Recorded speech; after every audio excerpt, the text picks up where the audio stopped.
Now, who needs Steve Backshall when we have Sara Thornton, who's also an explorer, who likes admiring nature? We just don't let you go to all those exotic locations. No, more's a pity. Actually, to be honest, I love the sea, but I like it best when it's cold and you can look out in a melancholic way, which is, of course, what so many of our artists and writers have done through the centuries, inspired, actually, by our part of the coastline. So for this week's Winter Walks, I started in Broadstairs.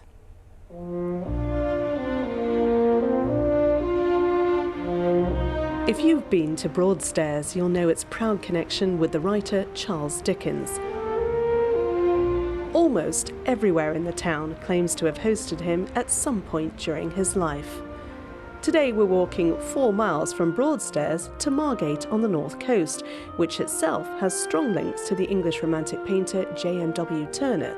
We're on the Dickens Turner Walk. Hi, Carolyn. Hi, Sara. We start at the Dickens House Museum, which inspired the novel David Copperfield.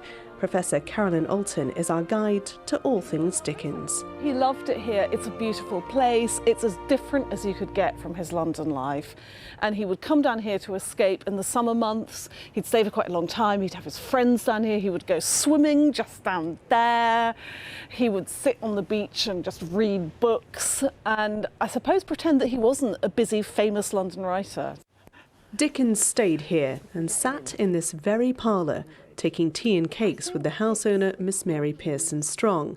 She later appeared as the character Betsy Trotwood. Which is why it's now done up like this. So it's now the Dickens Museum, and everything has been done exactly as in the novel. So you can see this is her green fan, the press in the corner, another Victorian word for a little cupboard where she keeps all these medicine bottles.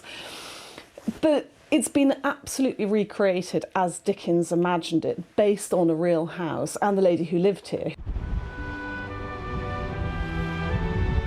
Next stop is the huge seafront home where Dickens sat and wrote many of his famous works, its name reflecting its illustrious history. He stayed there for the last time, actually before he wrote Bleak House, but it became a local joke to call it Bleak House after Dickens. It actually changed its name in about 1884 or 1885 to Bleak House, and it was around 1900 that those little turrety bits were put on. Leaving Broadstairs, we start our walk towards Margate, encountering a modern representation of Dickens' influence here. These mosaics depicting the likes of Scrooge, Bill Sikes and Magwitch were created by local school children. 2 miles later, we arrive in J.M.W. Turner's Margate. More than 100 of his paintings were inspired by the unique light here. He called the skies the loveliest in Europe. Today, we can see why. The sea, when it's like this, this is why it's inspired everybody from romantic poets to artists.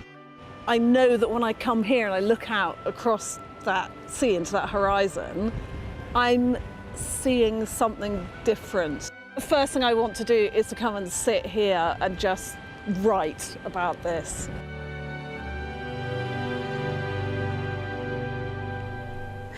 You might have noticed we're a bit bedraggled by the end of that. And honestly, we did not plan this, but you were talking about the frosty of the sea. I'm going to show you what happened behind the scenes. That beautiful shot that Andrew caught happened after this. So we're walking along. I thought Carolyn would step back. I feel bad that I didn't grab her back. We were being safe. We were on a proper footpath there. And obviously there was the barrier. But yeah, that sea was really coming up there. So we did get quite wet as we walked along. And Andrew, our cameraman, had to walk along with the wet feet for the rest of the walk. So it was a great day. And of course, today has been a beautiful day across the southeast. We had some lovely, lovely sunshine earlier on. Well, great picture it is at Lamberhurst, and in the best of it we got to 13 Celsius today. Very nice indeed, well above average for the time of year, but that's because we were still in the very mild air. We've got a weather front with us overnight tonight, only slowly pulling away tomorrow. You can see behind it, it is a very, very definite colder air mass behind. So that cloud has been sinking towards us through the day today. We had the sunshine, as you can see, but that cloud is pulling its way in now, and behind it, yes, it is an awful lot lot colder. And of course, as you may know, there are some weather warnings for snow in parts of Scotland because of that colder air mass. Now, we're not looking at anything like that, but in the coming hours, certainly we do have some rain to come through, the odd heavier burst through the night into the start of things tomorrow morning, and certainly a different feel to things, especially if you are further north tomorrow morning. 5 or 6 degrees actually to start us off here. And that cloud, last little bits of it, will pull away quite nicely through the morning. And then we'll have a mixture of cloud and sunny spells through the middle part of the day. And towards the end of the day, good spells of sunshine coming in. But with that, it's that clearer, colder air starting to tell. And so, yes, we were 13 Celsius today, 12 degrees yesterday, tomorrow 6 to 8 Celsius. That's your top temperature. For the rest of the week, though, into Friday, we're going to do it all again. Sparkling day, absolutely beautiful on Friday. But yes, it is going to feel colder, of course. And then all of this stuff out towards the west is slowly going to edge its way in through the weekend. And it's not really until Sunday that we'll see that. But through Saturday, again, after Friday and Saturday, we'll have, you know, some frosty starts, beautiful days. Through Saturday, the winds start to pick up a little bit. And then we've got some rain to push in for Sunday, and eventually turns a bit milder again next week. There's plenty of sunshine in there, isn't there? Sara, thank you very much indeed. That is it from us for now. We'll be back with you as usual after the national news at 10. Have a very good evening. Bye-bye.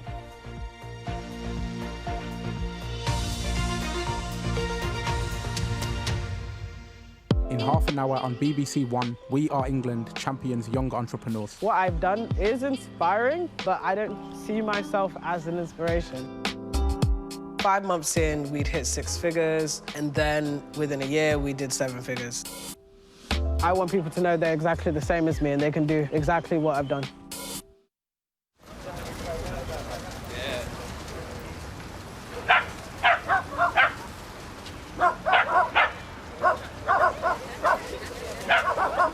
This is BBC One. Now a party political broadcast by the Conservative Party.